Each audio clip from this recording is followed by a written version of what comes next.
Okay, well, welcome everyone to the Seattle Southside Chamber's Public Safety Roundtable meeting. My name is Annie McGrath, and I'm the President and CEO at the Seattle Southside Chamber. We're so pleased to host this webinar and appreciate you all taking the time to join us tonight. This meeting will continue to convene at least quarterly, so please stay connected to the Chamber for information on future meetings and how you can be involved. We're grateful to have our public safety leaders from the cities of Burien, Des Moines, Normandy Park, SeaTac, and Tukwila here tonight with us, as well as representatives from the Public Defender Association team. We also appreciate that several dignitaries from our cities have joined us online as well, and we appreciate you being here with us tonight. The purpose of this event is to provide an opportunity for our community to connect, learn, and engage. We've invited representatives from the 5 cities that our chamber serves to share information and resources with our business community and provide a regional look at police, fire, and community services. At the Seattle Southside, we were founded on the belief that together we are stronger. We organized this event because our chamber is uniquely positioned to create a platform that brings leaders from our region together to connect with our communities at large, look at trends and challenges, and explore solutions to common problems. You're here because public safety is of top of mind to you, and we thank you for joining us tonight. We also want to encourage you to attend future meetings and events brought to you by each of the cities represented tonight, as that will bring you additional resources for your business as well. Before we begin, we have a few housekeeping items that we must mention. This copyrighted webinar is presented by the Seattle Southside Chamber of Commerce and may not be reproduced or retransmitted in any form without the express written consent of the chamber. This is a Zoom webinar. We want to respect your time and keep our program on track. Because we have so many speakers tonight, we will not be opening up to Q&A. However, this event is intended to provide introductions to our public safety departments, representatives, and available resources. You can use the Q&A feature to ask questions of our panelists, and we'll work to get you the answers, which we'll then distribute to attendees following the event. Everyone is deserving of respect, and that means at Seattle Southside Chamber events, we extend respect to all in all interactions with one another. Please note that if anyone is disrespectful, you'll receive one warning before you're asked to remove yourself from the webinar. We thank you for respecting our code of conduct guidelines and ensuring that this meeting is successful and productive. Although we don't have time to introduce ourselves in person, we would love to know who's here tonight. Please feel free to introduce yourself by dropping your name, your business, and location in the chat. Closed captioning is available. Just click the CC button at the bottom of your screen and select Show Subtitles. The agenda for this evening is simple. We'll first hear from the Public Defenders Association, and we'll then transition to an update from our police departments and end with the fire department from Tukwila. Again, we have a full agenda and we want to get through all of our presentations. So we're going to gather your questions throughout the program in the Q&A feature, and we'll have those answers published after the event. With that, I'd like to introduce our first speakers of the evening. From the Public Defenders Association, please welcome Aaron Burkhalter and Tiara Dearborn. Hi, everyone. My name is Aaron Burkhalter. I am a project manager for the lead programs in White Center and in Burien. So I get to work with Chief Morrell in the Burien area. Actually, we were exchanging emails back and forth today. That's because our program that we are is at its heart a public safety program. We work with individuals who are struggling with behavioral health challenges that are then having impact on the community through low-level crimes and other things. And we work with law enforcement and prosecutors to connect these folks with services to help address the underlying conditions that have them having these impacts on the community. And we do this in constant collaboration with law enforcement and prosecutors. Even just this morning, we had a session with our Burien partners, including King County prosecutors, Burien municipal prosecutors, law enforcement, and our case managers to work with people. Just very briefly, I'll just say we've got 80 active clients in Burien, which we've been working in for 3 years, and in White Center, which is starting to rev up and doing more. We have we have about 30 active clients that we're working with right there. And again, with good active relationships with law enforcement and community members there. I want to introduce Tierra Dearborn because when we heard about kind of all the different voices that would be here, we thought it would be helpful to learn, not just, you know, I just gave you the brief rundown of the programs that are here now, but these programs are things that people are exploring in other communities as well. We've had a lot of work through our statewide expansion. So I want to pass it to my direct supervisor, Tierra Dearborn. Thank you, Erin, and hi, everyone. It's great to be here. My name is Tierra Dearborn. I work for the Public Defender Association. We do not do public defense. We used to before the county took it over as a nonprofit, and now we work on a number of different initiatives, the biggest one being LEAD. LEAD was born in Seattle in 2011 and has since expanded to over 80 jurisdictions across the nation and 4 internationally. So LEAD is actually practiced in many jurisdictions now, and has worked to expand across the city of Seattle over the past few years, and then into many other parts of the state, including South King County. As of right now, within King County, LEAD operates in the city of Seattle, Burien, and White Center, and is exploring some other areas. So we, I just wanted to add and share what some of the work that is going on that's related to LEAD that will be more available to some of the South King County jurisdictions. So you may have heard about Senate Bill 5476, which is oftentimes referred to as the Blake decision.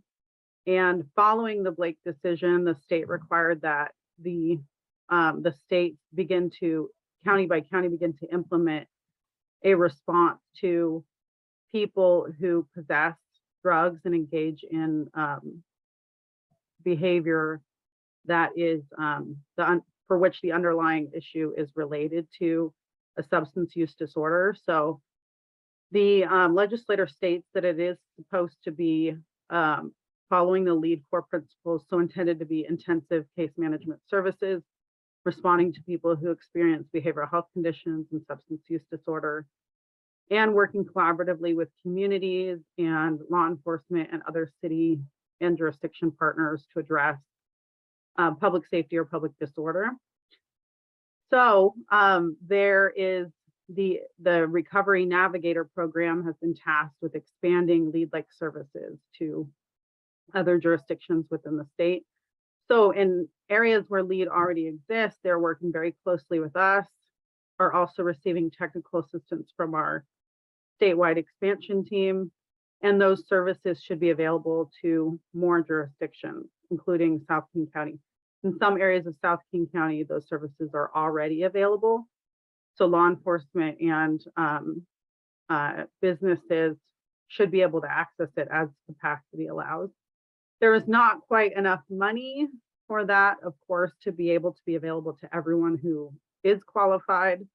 And we are continuing to work to expand LEAD into South King County jurisdictions with support from the King County Behavioral Health and Recovery Division. So I hope that helps folks. You can feel free to reach out to me. I think share my email address. I or Erin can, to answer any questions, connect with different cities or jurisdictions who are interested in how to contact LEAD or how to address certain concerns related to substance use disorder or people's unmet behavioral health needs. Our intentions are to work closely and collaboratively with the public safety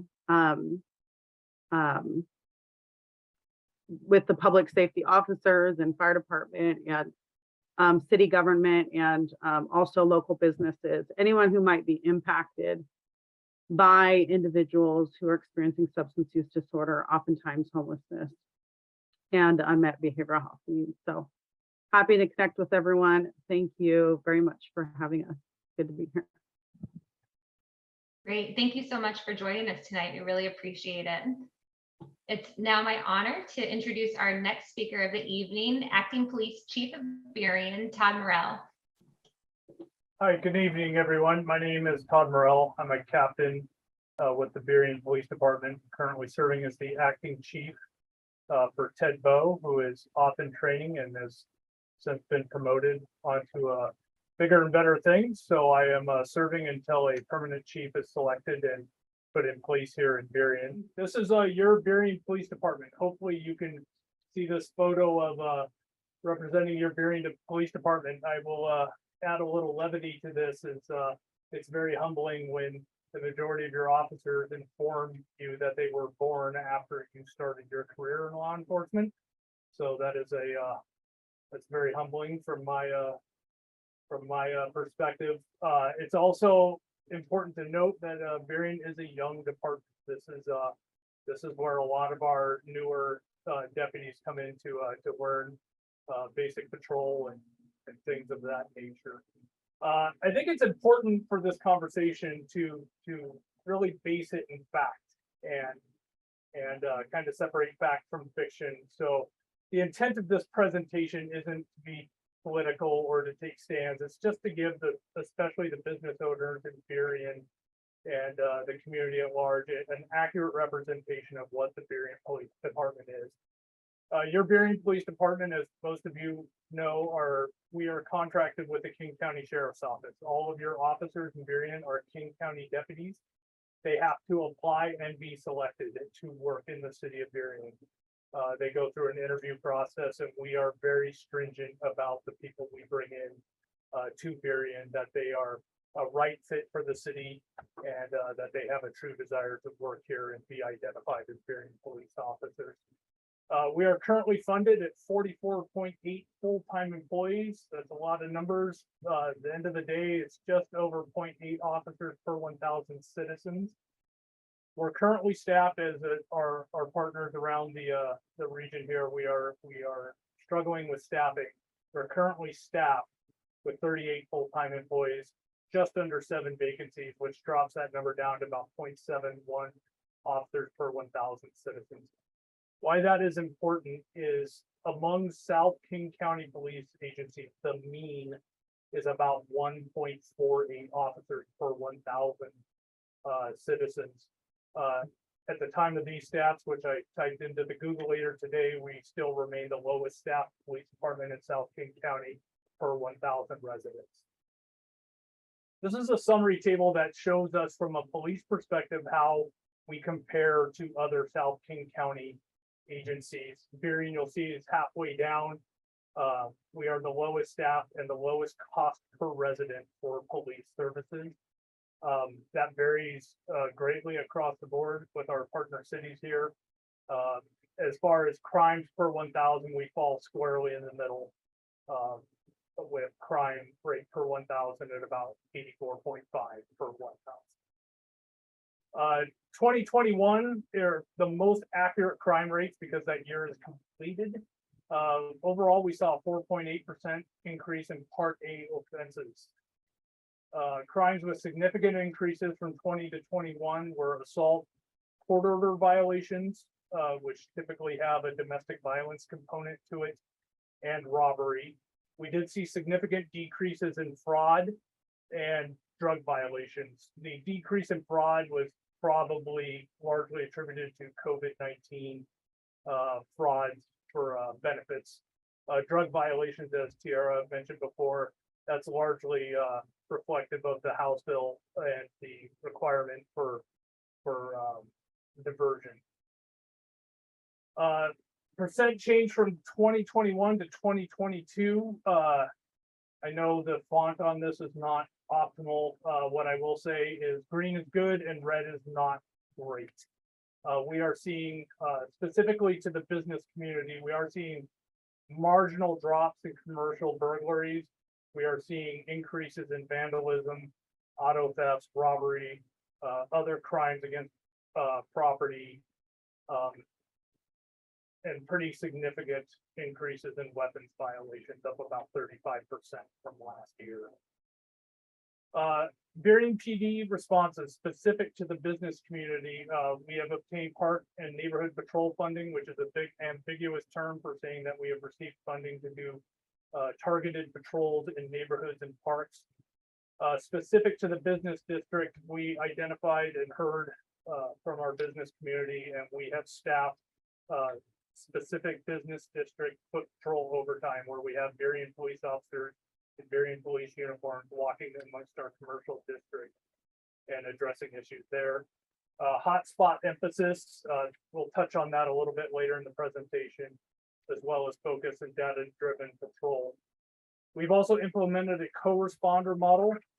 That is where one of our detectives is actively riding around in the community with a designated mental health professional and responding to those calls that may not warrant a traditional criminal justice response. Those are much like my colleagues in lead, those are people that are manifesting behavioral health issues and need connections with resources and treatment as opposed to a traditional law enforcement response.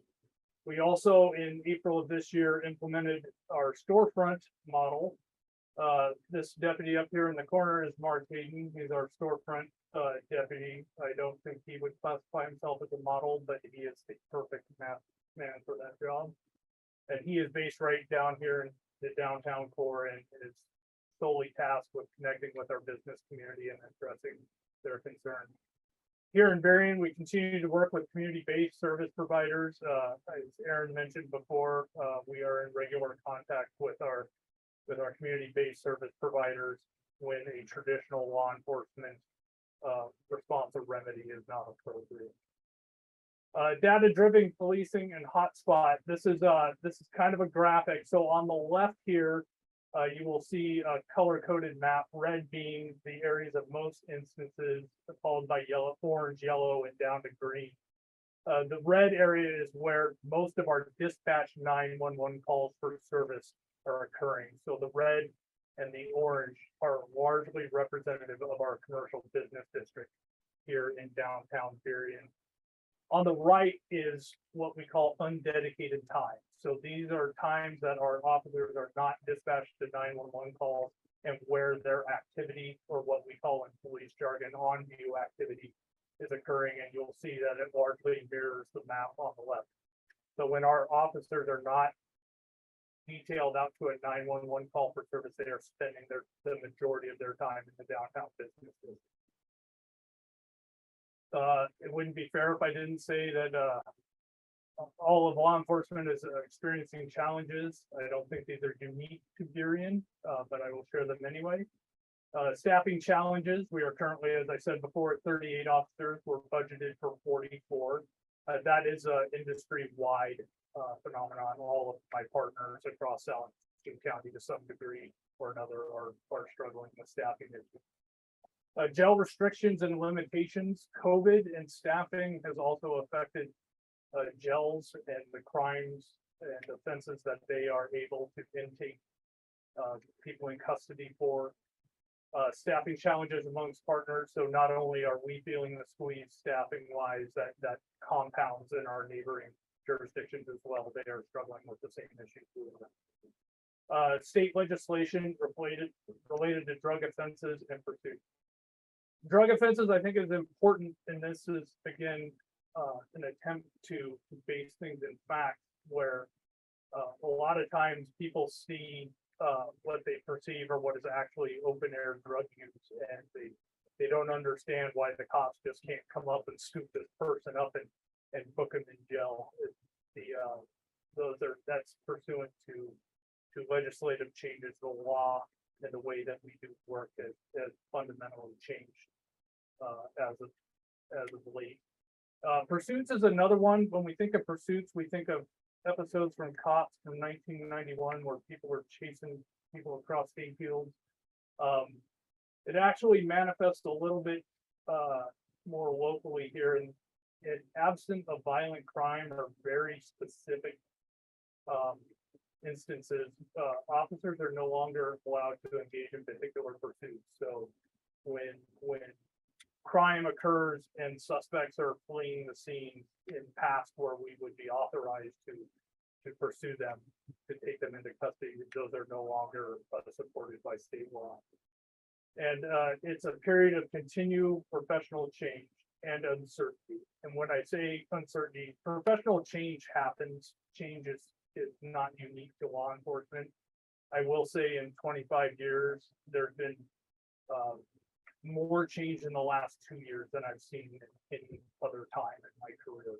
And that your police officers will conform to state law and to best practices, but it is a massive shift from the way that things work.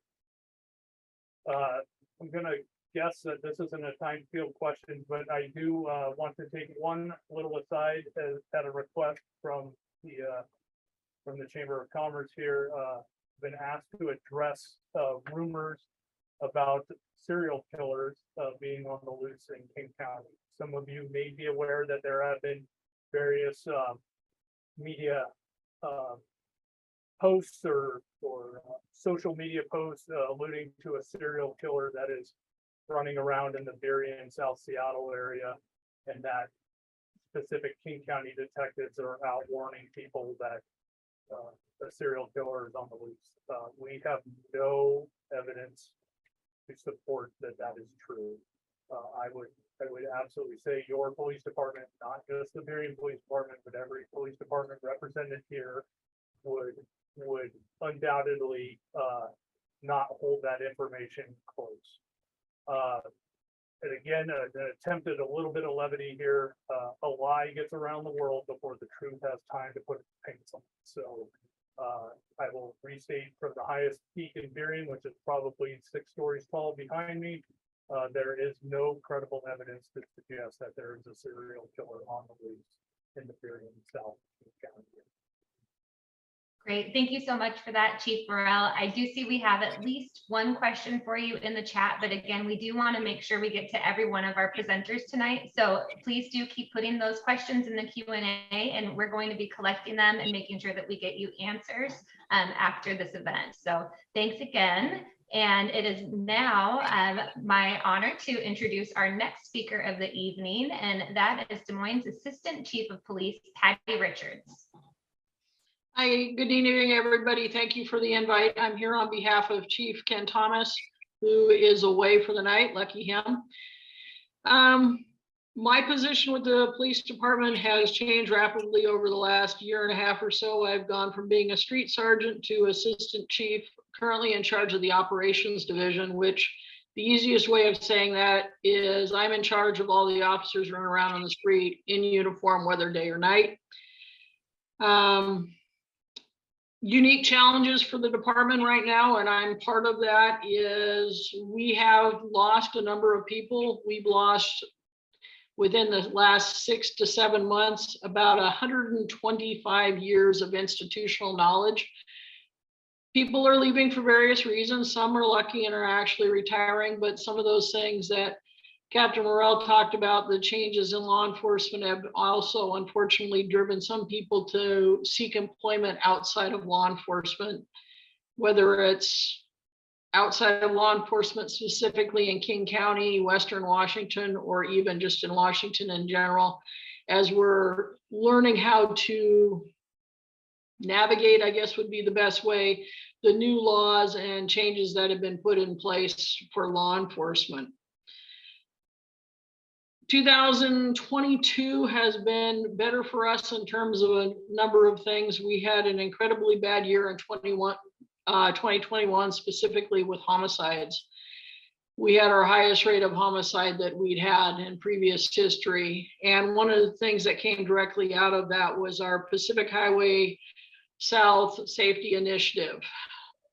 That is a combined effort between us, some of our partners in the area, including Tukwila, Kent Federal Way, and up through SeaTac in that area as well, but also our federal partners to try and address some of the violent crime that was going on and traveling specifically up and down Pacific Highway and those areas directly to the sides of it and those neighborhoods impacted with it.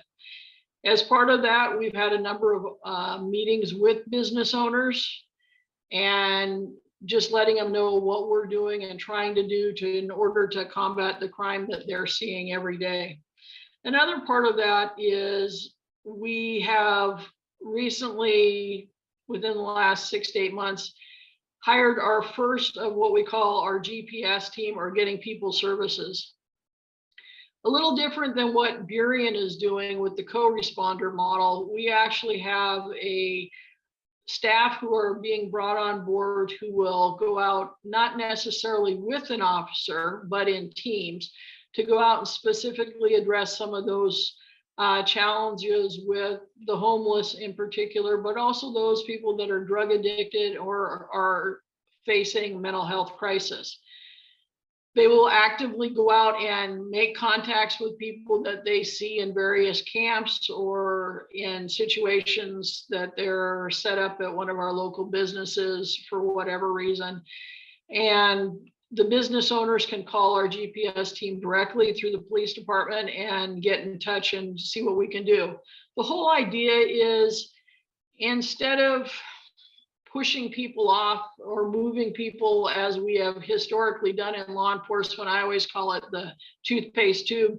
If I squeeze the toothpaste tube on one end, it moves the problem to the other. And we've done this historically along Pacific Highway for a long time. And instead of continuing to do that and driving the problem up and down Pacific Highway, we're making a conscious effort, not only within Des Moines, but also with our partners, to get services to these people as best we can, understanding that services are limited in some ways, but trying to get people help. I guess that's the bottom line, getting them services, getting them help. Historically, we're having to talk to people 20, 25, 30 times before they're willing to take services. But as the weather changes, I think some of those things will increase too. It's not been very cold, and it certainly hasn't been very wet this year, so people are more inclined to be outside. The hope is that as things change, that people will start taking our offers. We have hotel vouchers, we have food vouchers, we have things that we can do to help people get a leg up and start moving them towards getting help, whatever that may be. And looking at some of the programs like LEAD and other of those programs to partner with to get people help. Like Burien, we are intelligence-led department. We look at where our problems are occurring, getting officers on the spot, but also at the same time, digging in deeper and figuring out what's going on in those spots. While the patrol side of the house might be specific to a hot spot, we also are bringing in different things to include code enforcement, the GPS team, and even looking at whether or not we need to do zoning changes in order to help address problems that are going on in the community. Another thing that we are doing is partnering with Tukwila, Kent, and other agencies that have camera systems. In particular, we have a presentation going to the city council for Des Moines tomorrow night on what's called the flock cameras. And the whole idea is to create, for lack of a better term, a net, where if a stolen vehicle or a vehicle that's wanted in a homicide, or even one, I know if everybody's phones went crazy the other day when the missing endangered person down in the Lacey area that had been kidnapped and abducted, that license plate of that vehicle could be in the system. And if it crossed through these cameras, it would tell us that that vehicle had crossed through there and give us the opportunity to try and find this missing endangered person. It also works on amber alerts and silver alerts and those type of things.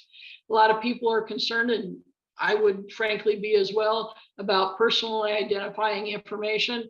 And it specifically is the license plate. It doesn't do anything else other than license plate. It doesn't take pictures of who's in the vehicles or anything else like that. It's kind of like the red light camera systems. And the hope is that it's a force multiplier for us, and we can get ahead of some of these things, stolen vehicles, missing persons, and that kind of stuff, and try and bring a safe resolution to these problems. Our challenges, in addition to the retirements and losing a lot of people with our experiences, we have a young department. Much like Captain Morrell said, we have brought on, luckily, a lot of very young officers. It's exciting, but they're learning how it is to be a police officer in South King County. This is a unique part of the world. with lots of challenges. We have also brought in some lateral officers from out of state. 2 officers in particular have come from the South. Love it here, but it's different than where they came from, and they're learning the system. And at the same time, all of us old folks who've been around for a while are learning how to work within these new laws. They are also learning how to become police officers. So it's kind of fun in some ways, and that we're all like kind of learning together, but at the same time, it also brings some challenges in what we're doing.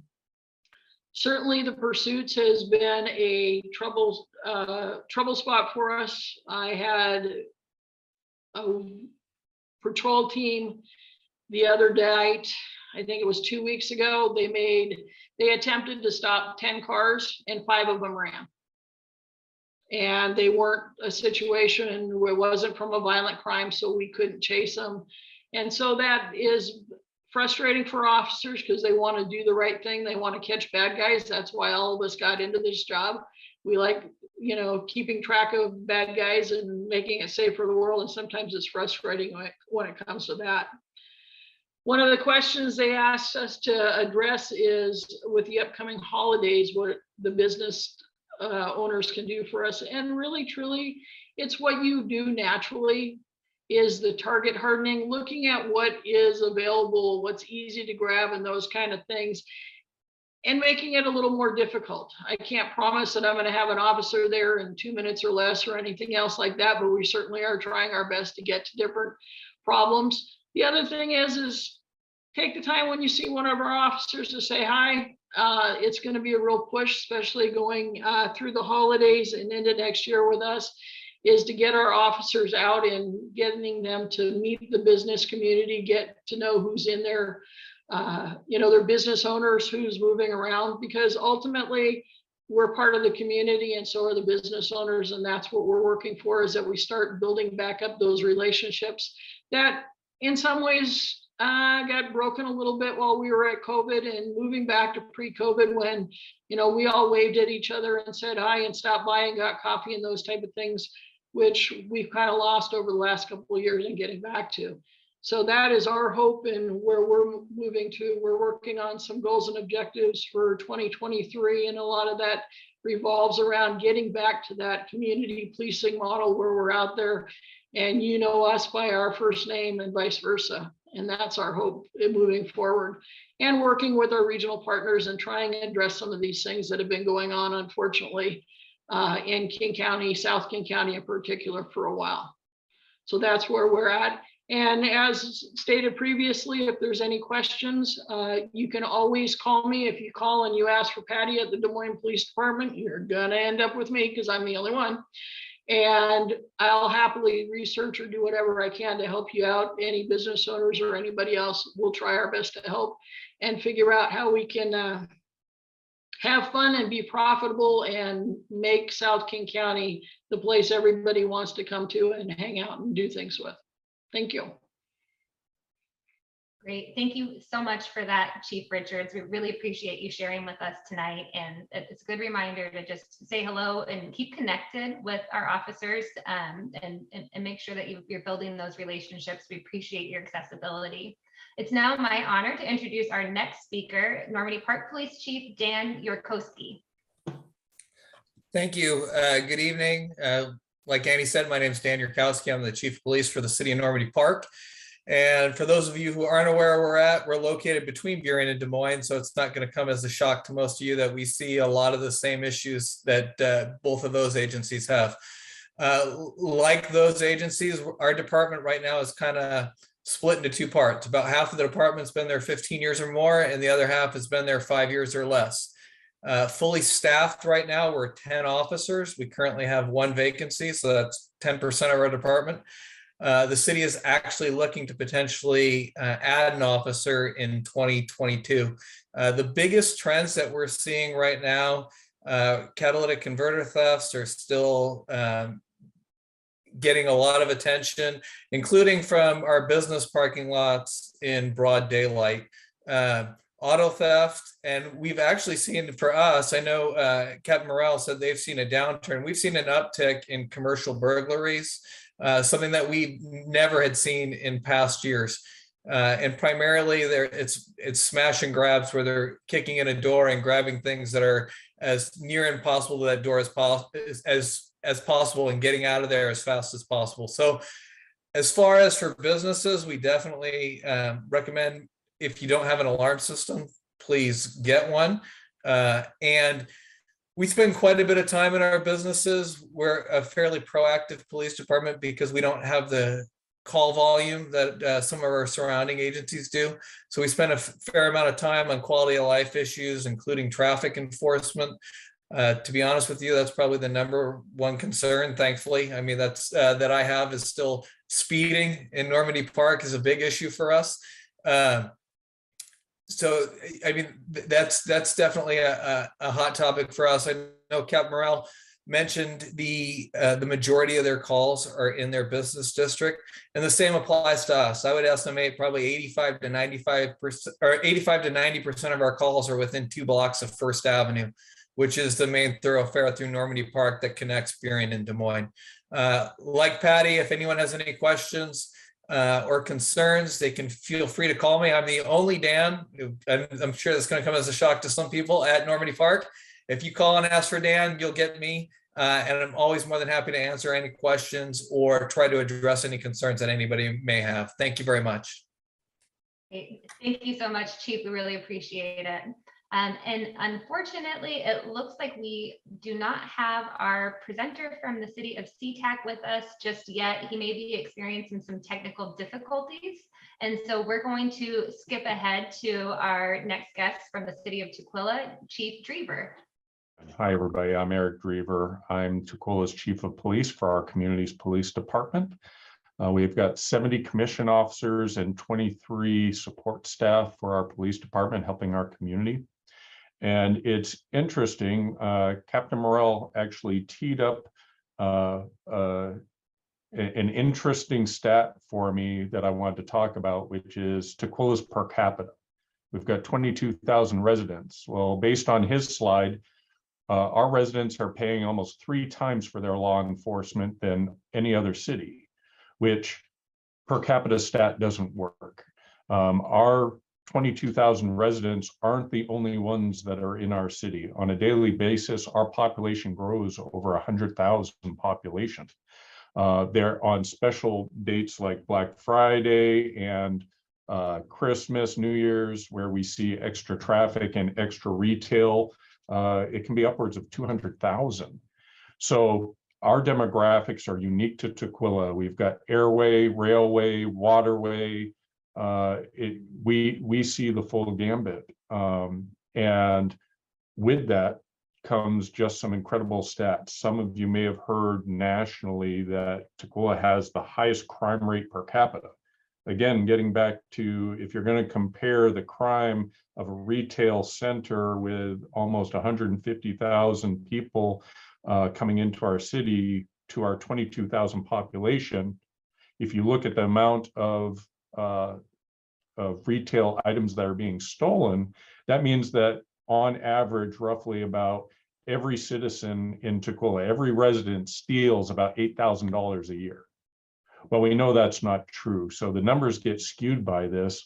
It also impacts how we go about providing service to our community, because we have 22,000 residents, but a large portion of our extended community is the retail businesses and our business owners and the people that come and work here in Tukwila.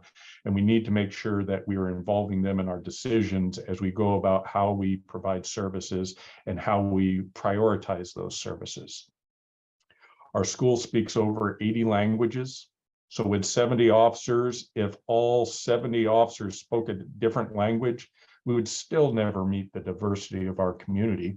So it's important for us to make sure that we are aware of the cultures within our community and making sure that we're hiring officers and support staff that share the values of our community so that we can best meet their needs. We do that by including our community in just about everything we can do. We look for new ways to include them in our processes. We have community members that sit in on our hiring, help decide who the next generation of officers are going to be. We have community members that sit in on our use of force review board. Every single use of force is reviewed on a quarterly basis. And then at the end of the year, we present to council our use of force so that we can be transparent about how we are applying use of force.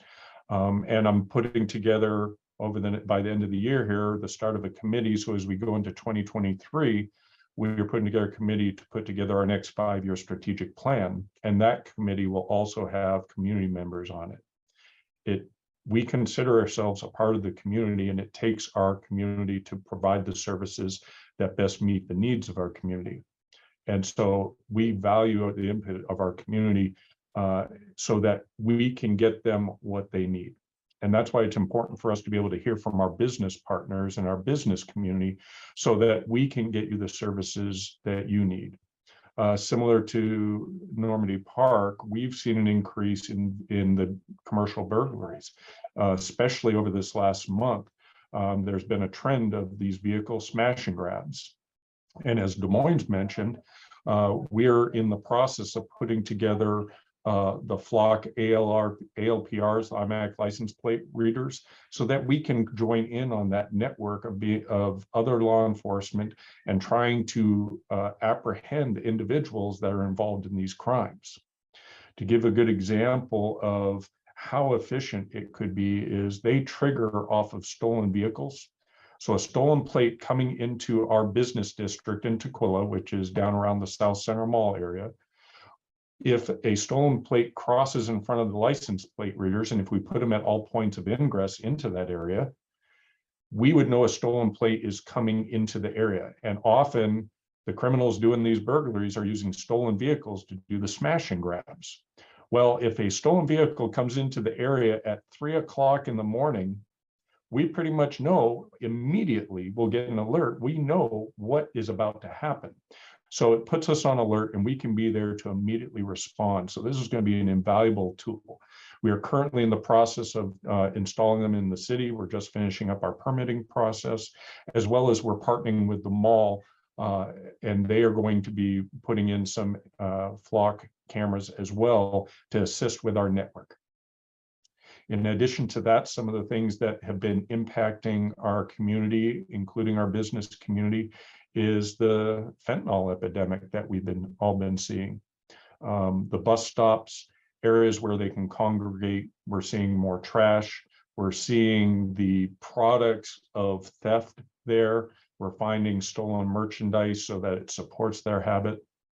We have a co-responder program as well in Tukwila, and we're working with our mental health professional to help get resources to these individuals so that it reduces the impact on our business community and the community's health as a whole, because along with the trash comes the potential for disease and other health hazards because of the activity that comes along with somebody that is creating their own little hovel on a stairwell where our community and some of your patrons want to go in order to get to your businesses and to get to their homes.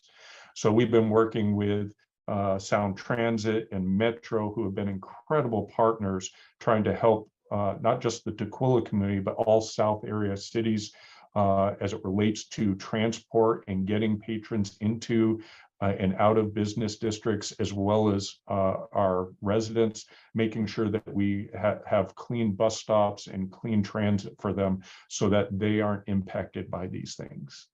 And as our other law enforcement partners, we're seeing the staffing crisis as well. It forces us to choose and prioritize the services that we're providing. Right now, we're in the middle of our budget cycle, and our community and our council are supportive of getting the staffing that we need. However, recruitment is extremely difficult right now for law enforcement across our nation, not just in Washington. But we have come up with plans. We've put together a recruitment team so that we can get the staffing we need so that we can get back to providing the level of service that our community deserves. So with that, I would throw out, I am not the only Eric at the police department. So if you call asking for Eric, you could get one of 5 different people. I will make sure that the chamber has my contact information, including my cell phone. So anybody who wants to can directly contact me. I believe our community should have access to its leaders. So I will make myself readily available for you if you have any questions. The only other thing I'd like to throw in real quick is we just brought on our new community engagement coordinator, whose responsibility is for reaching out and helping with our block watch program, safety and overnight lodging, including our retailers and how we can best provide services to you. So we'll make her available to you as well. We're excited about what she can do. She just started last week, and we're ready to see what she can do to help out our retail community members as well. So thank you for the time. Great. Thank you so much, Chief. We really appreciate that. And just so our audience members know, you can still use the Q&A feature. I see many questions popping up in there, and our panelists have been really quick to provide answers. So you are able to register questions through Q&A. If you don't get an answer tonight from any of our panelists, we will be working to get those answers and distribute them to our attendees after the event. So thank you.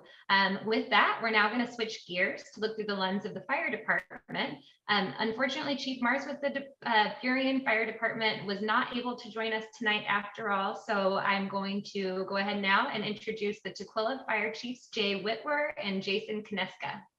Very good, thank you. So my name's Jay Whitwer. I'm the fire chief for the city of Tukwila. And one of my claims to fame is I get to work close with Eric Drever. He's an incredible partner in public safety for the city of Tukwila. One of the things that we do enjoy in that community is an excellent relationship with our Thin Blue Line. We really do have each other's backs. Many times those officers will stop in and have dinner at the fire station. So it's something that all of us truly enjoy.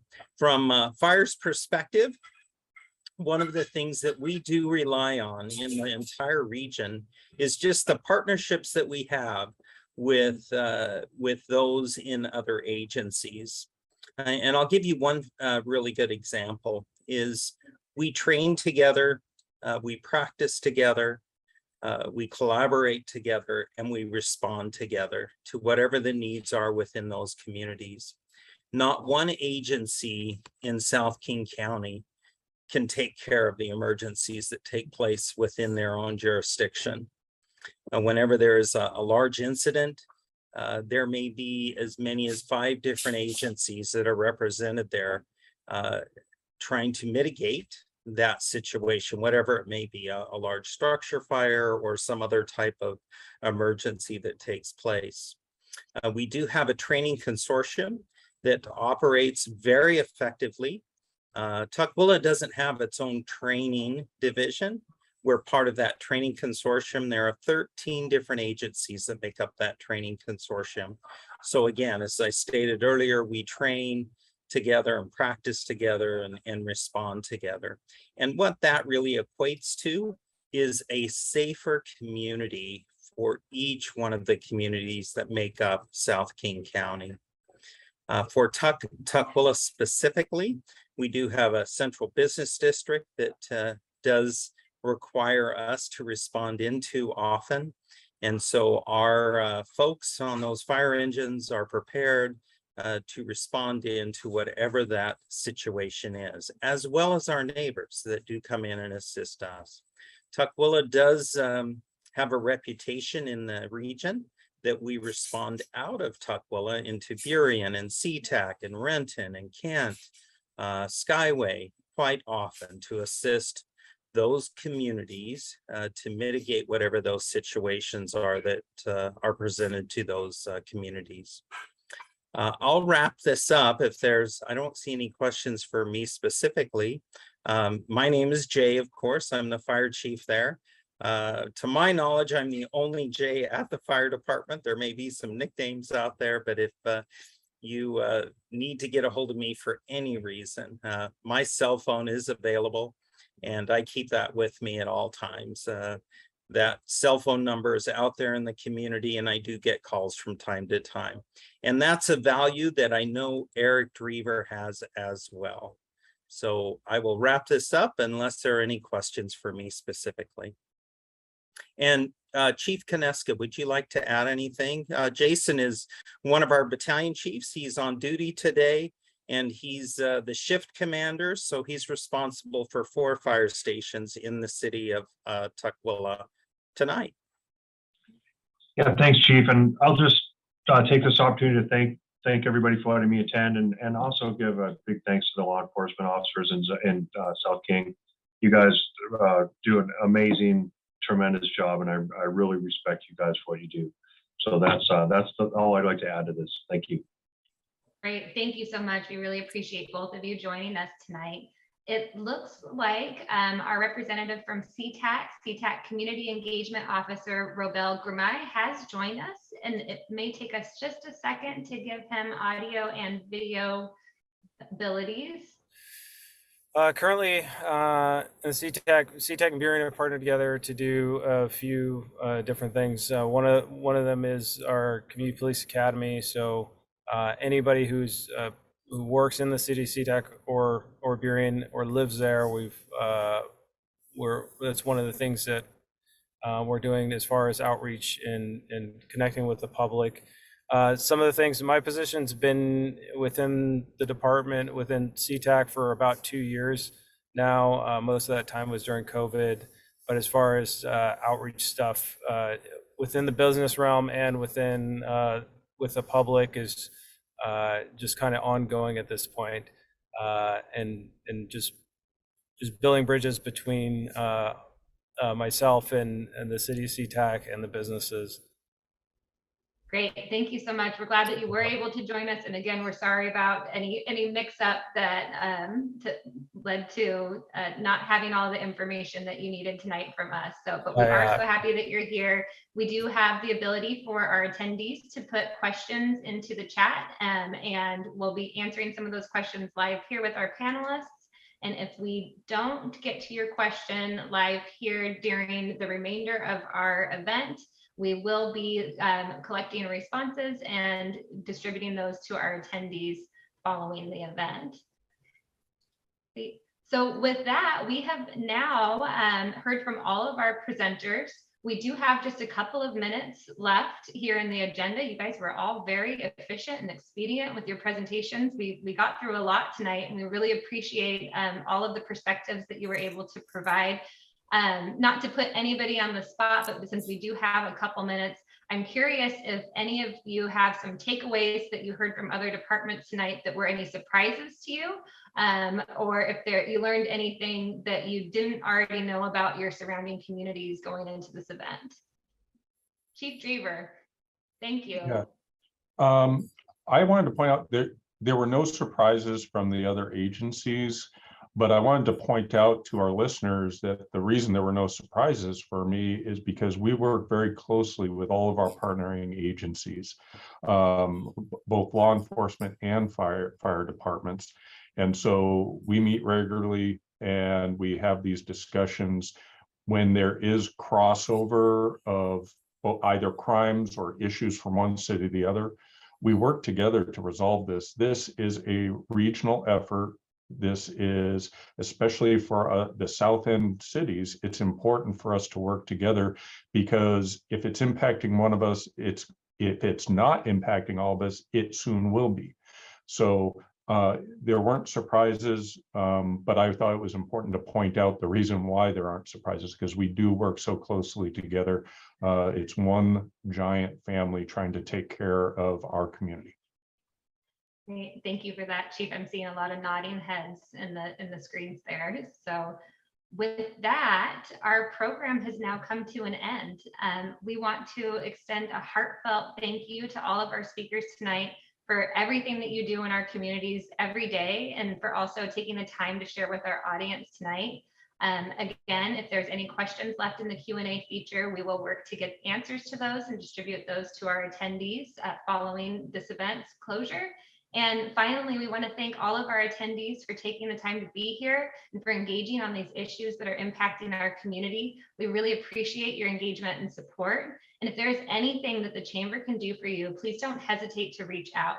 We hope that you'll continue to join us for our next Public Safety Roundtable as we continue to have these important discussions and work toward finding solutions to address the needs of our community. So thank you and good night.